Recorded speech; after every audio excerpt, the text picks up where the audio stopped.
বন্ধুরা আমার, রাসূলুল্লাহ সাল্লাল্লাহু আলাইহি ওয়াসাল্লাম সাহাবীদেরকে ওয়াজ করতেছেন।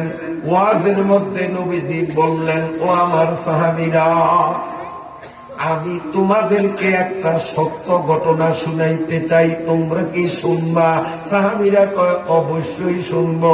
আমিও সেই ধারাবাহিকতায় জানতে চাই, নবীজি সাহাবীদেরকে যেই ঘটনাটা শুনাইছেন, আমি যদি সেই ঘটনাটা আপনাদের শুনাইতে চাই, শুনবেন? রাজি আছেন? কে কে রাজি নাই? হাত উঠান। আল্লাহ, ঘুমে ধরছে আপনাকে বুঝি। একটু জিকির করেন, ঘুমটা ভাঙিয়া।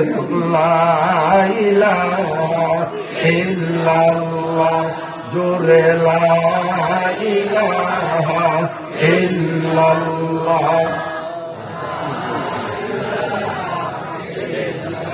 জোরে লা ইলাহা ইল্লাল্লাহ, লা ইলাহা ইল্লাল্লাহ, লা ইলাহা ইল্লাল্লাহ, লা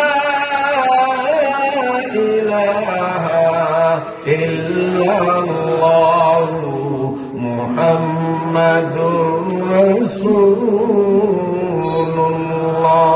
কষ্ট হয়নি আপনাদের? কষ্ট যে হবে না এটা আমি বুঝি, তারপরেও আপনাদের থেকে স্বীকার নিলাম। কেন? যেহেতু আমি আসার পরে ওনারা আমার একটু প্রেশার দিছে, হুজুর ওয়াজ কিন্তু ছোট্ট করলে হইব না, আমগো এলাকার মানুষ লম্বা ওয়াজ শোনে, একটু রাত গভীর করতে হবে। তাতে আমি বুঝছি যে আপনাকে দীর্ঘ টাইম ওয়াজ শোনার অভ্যাস, তো আমারে এই কথা শুনেয়া ওনারা হয়তো ভয় লাগাইছে। আমিও ওনাদের বলি যে আমারে ভয় লাগাইবেন, আমি সেই মানুষ না। আমি ঘড়ি ধরা 8টায় বয়ান শুরু করিয়া ফজরের আযান কানে আসছে, বয়ান ছাড়ছি, আল্লাহর বান্দারা ময়দান থেকে একটাও উঠে নাই। আমারে কিসের কষ্ট দিবে?